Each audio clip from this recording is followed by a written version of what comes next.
Delikado to. Buong mundo nagimbal sa pangyayaring ito. Nako, former PRRD handa na sa mangyayari. Nako, yan po mga karibyo nating ating alamin dito po sa video ito. Pero bago po natin simulan yan mga kaubayan, palike naman po ng video ito. Malaking tulong po yan mga kaubayan. Maraming salamat po. At eto nga mga karibyo natin, pasadahan po muna natin itong mga nagte-trending na mga balita dito po sa mundo ng social media. Aba, hindi po lingid sa ating kaalaman mga kaubayan na mayroon pong nangyayaring gera sa Middle East mga kaubayan. Ito po ang naging komento ni Senator Robin Padilla patungkol po sa nangyayaring ito. Ilang linggo nang naghahanda ang US at Israel sa kanilang pag-atake sa Iran. No? Napaghandaan na ba o napaghandaan ba ng gobyerno natin ang kaligtasan at paglikas ng ating mga overseas Filipino workers? Ayan mga kaubayan Ito po ang kabuuan ng balitang yan mga karibyo natin mula sa Ang Balita Ngayon. Napaghandaan ba ng gobyerno ang kaligtasan ng mga OFW? Ayan mga karibyo, nagtatanong po. Nagpahayag ng pangamba si Senator Robin Padilla kaugnay sa tumitinding tensyon sa gitna ng gitnang silangan matapos ang ulat ng joint military attack ng US at Israel laban po sa Iran mga kaubayan. Okay? Sa kanyang reaksyon, tahasang tinanong ng senador kung handa ba ang pamahalaan sa posibleng epekto nito sa daang-daang libong overseas Filipino workers na nasa rehiyon. Ilang linggo nang naghahanda ang US at Israel sa kanilang pag-atake sa Iran.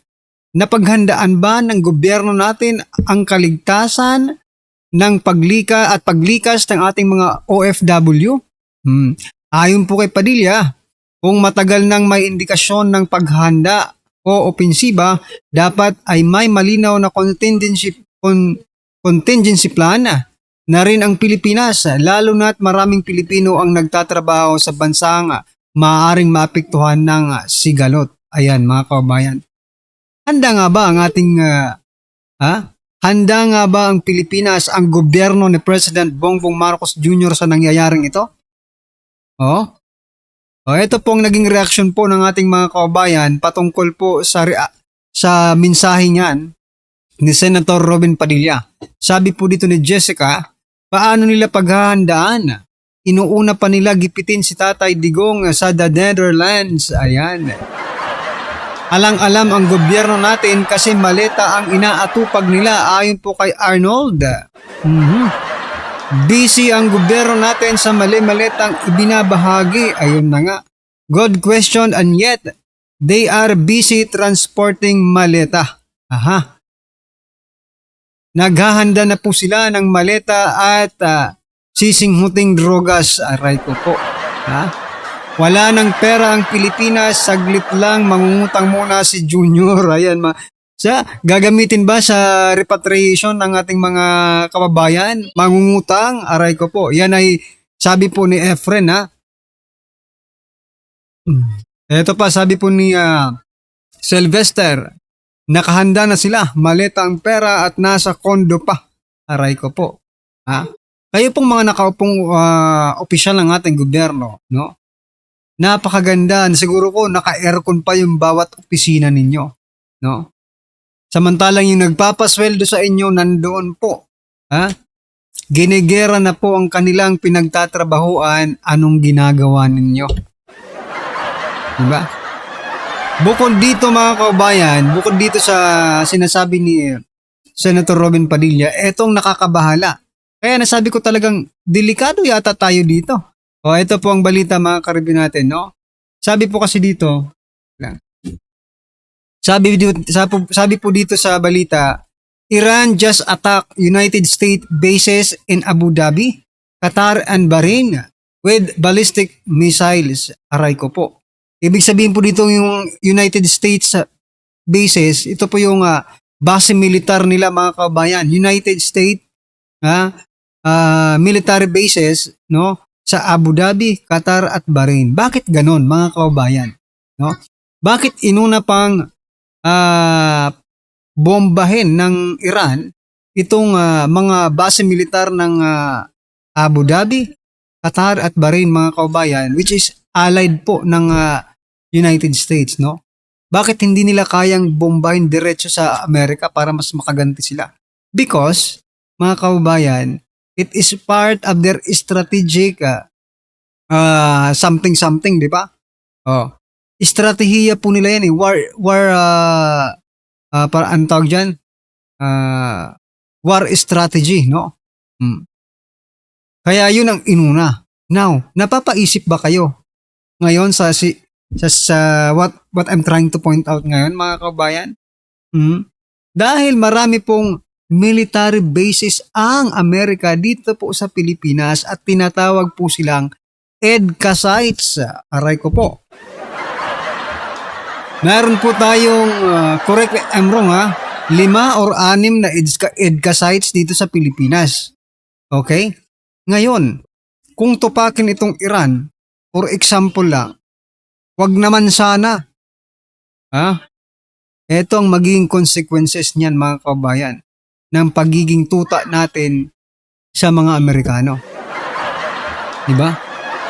Delikado to. Opo. Delikado po ito mga kaubayan kapag tayo po ay wag naman sana. Diba? Dahil marami pong EDCA sites dito sa ating bansa. Ito pong naging komento ng ating mga kaubayan patungkol po riyan mga karibin natin. Sabi po dito ni Maria Lorna, marami po tayong interceptor sa Pinas. Yung mga aso na kahol ng kahol, sila yung mga may maleta din. Oo nga eh. Interceptor, no? Ng katotohanan kasi puro sila kasinungalingan eh. ICC pasok, yun nga eh, no? Sila yung ICC, no? Nililitis nila si former President Duterte sa ginawa niya dito sa Pilipinas, no? Sa war on illegal drugs. Marami daw ang nagurgur, sabi nila. Ngayon, ICC, tanungin ko kayo, okay? So, nangyayari po ngayong gera dyan, okay? Wala ba kayong gagawing aksyon? Hindi nyo ba ipapatawag si Trump? Marami pang magugurgur dyan pag sige bomba. Diba? ICC, pasok na kayo. Makialam naman kayo eh.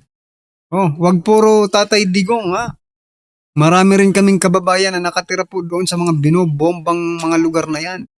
ICC, hindi lang po Pilipino ang nakatira doon. Maraming iba't ibang lahi ang nakatira doon. Ano ang gagawin ng ICC mga kababayan? Ipapatawag ba nila ang superpower country na US? Or Pilipinas lang po ang kaya nila dahil marami pong trahidor dito sa Pilipinas? Okay? Sabi po dito ni Janet, and how many US bases in the Philippines? Wow, US bases. Kiko Stone, ayan Unahin talaga ang bases. Unahin talaga yung mga military base niyan, mga kababayan. Sabi dito ni Robert, oo nga, just now, dinig ko mga dagungdong dito malapit sa work ko. Grabe, no? Ingat-ingat, kabayan. Sabi naman po dito ni Serrano, in war there are no worries, only survivors. Ay nako. Yun ang malungkot, no? Anyway, ano po ang inyong masasabi dito mga karibin natin sa balitang ito? No? Mga base militar ng Amerika ay binobomba na po ng Iran dito po sa Abu Dhabi, Qatar at Bahrain mga kaubayan. Just comment down below mga karibin natin at eto. Last po nating papasadahan bago po natin i-play yung video. Ito pong si former President Duterte. Si Tatay Digong mga kaubayan, handa na. Ito po ang kanyang mensahe sa atin. Sabi niya po dito, I have done my duty and left my legacy. I have accepted my fate and I realize I could die in prison. I wish to be remembered as faithful servant of the people. Huwag ka pong mag-alala, Tatay Digong. Lumipas man ang panahon, maaalala at maaalala ang isang Rodrigo Duterte na tumindig para sa bansang Pilipinas at inayos ang bansang Pilipinas lumaban para sa bansang Pilipinas. Palakpakan po natin. No? Ay, grabe. Grabe itong mensahe na ito. Very, very simple but mararamdaman mo no? Kahit hindi po siya ang nagsalita, kahit kahit si Kaufman po ang nagsalita, ramdam mo pa rin Nami-miss na po natin itong mga ganitong salita, no? Mga kabayan, coming from our president. Ayan, ito po ang naging komento ng ating mga kabayan patungkol dito mga karabin natin. Sabi po dito, I have fought the good fight. I have finished the race. I keep it my faith. Ayan I regret that I did not vote for you as I voted for Miriam Santiago. Okay lang yun. Okay lang kahit bumoto po kayo kay late Senator Miriam Santiago kasi maganda rin naman po ang adhikain ni late Senator Miriam Santiago. At that time, sabi niya po, however, I appreciated your war on drugs campaign because it reduced criminal activities in our area. Thank you so much po, sir. Ayan, sabi po dito ni Dino Asedra. Ayan, palapakan po natin. Sabi pa po dito, those who support you will remember the good things you did for Filipino people and you love for the country. We all know you did all for our protection, especially the young ones. Totoo. We are still hoping you can return home ASAP. Ayon po yan kay Roy. Ayan mga kabayan. Ikaw, ano po ang inyong masasabi dito sa mensahe po ni former President Duterte? Just comment down below. At eto, pakinggan po natin itong closing remark ni Attorney Kaufman dyan po sa Dahig. Eto po mga kabayan. Pasok. Solemnly and said, Mr. Kaufman, Nick, I have done my duty and I have left my legacy. Go to court and do your job. But I can no longer help you. I no longer remember much at all. And I can't comment on people who I do not know and on statistics that mean nothing to me. He then concluded and pronounced as follows. I was a faithful servant of the people, and that is how I wish to be remembered. I have now accepted my fate, and I realize that I could die in prison. And I ask you, I beg you not to confirm any of the charges. I ask you to let Rodrigo Duterte return to the Philippines, not to govern, but simply to let him live out the rest of his days in peace, in his humble dwelling in Davao. Asked by the many journalists who literally mobbed me outside this court building whether I have been reporting on the proceedings to the former president. And I tell them, yes, of course. That's my duty as a lawyer. I have to report to my client. It would be unethical otherwise. And they ask me, what has he to say about the case? Well, I'm going to enlighten you all a bit. For the best part of a year, we have been litigating the issue of jurisdiction and fitness. Your honours have delivered your rulings. However, even though you found him capable of standing trial, I permit myself to tell you just a little bit about what really goes on in prison. No more than a kilometre from here. I permit myself first to tell you about his reaction to the demand of the prosecution and the victims that he appear. I won't hide the fact that I thought it best for him to appear. Not out of a need to satisfy the desire of the prosecutor and the victims who desperately want him to face his accusers so that they can wave their collected finger at him despite the presumption of innocence. I did not want to disappoint his many supporters. That was my reasoning. His mini Duterte clones, as Mr. Butuyan derisively calls them, who have been deprived of seeing their former and beloved president for more than a year. I told him that your honours could have rejected his request to waive the right of attendance. We even had a barong specially fitted for him so that he would not have to suffer the humiliation of being put into an out-of-size blue suit, which would now dwarf his meagre physical body. The same blue suit in that dreadful photograph, which still remains on the ICC website and that I would ask to be removed. But he took his decision, and as his counsel, I was obliged to respect it. And the day before yesterday, when Your Honours gave us a break, I went to that prison and I sat with him for an hour.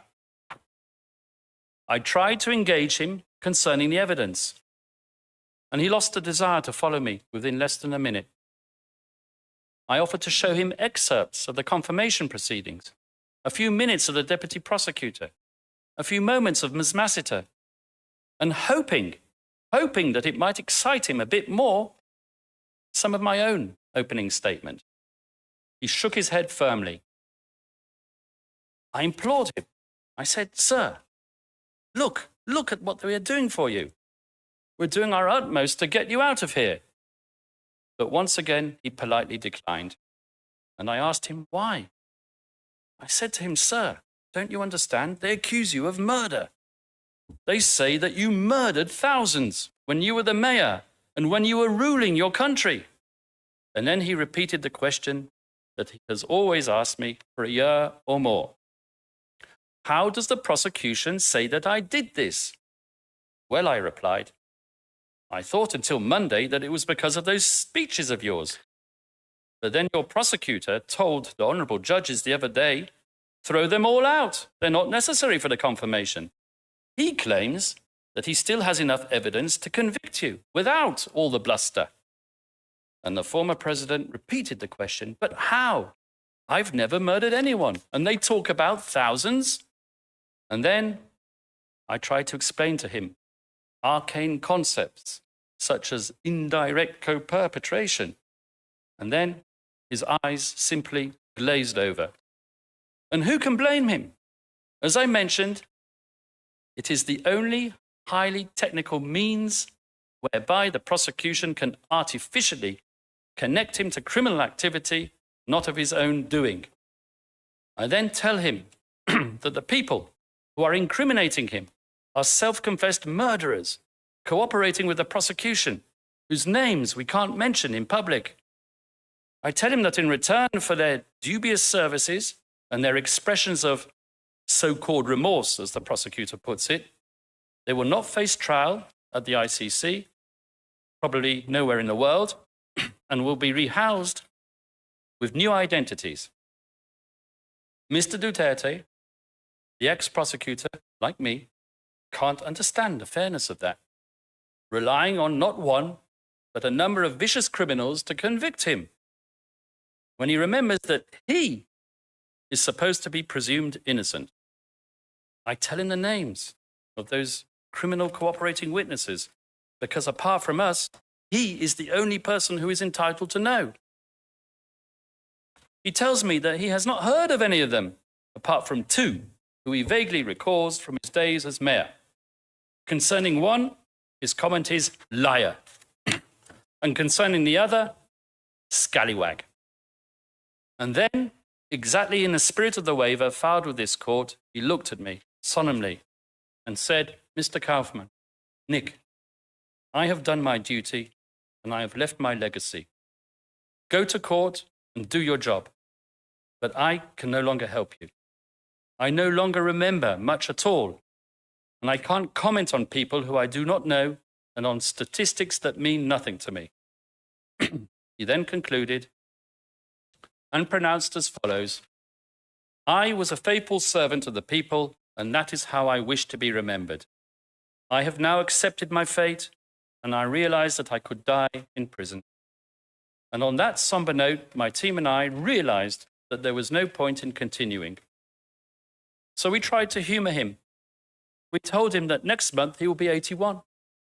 And we reminded him of the many people who visit Duterte Street and Duterte Park, the renamed locality just outside the ICC detention center, as referred to by the many, many pilgrims who have visited The Hague to feel closeness to his presence.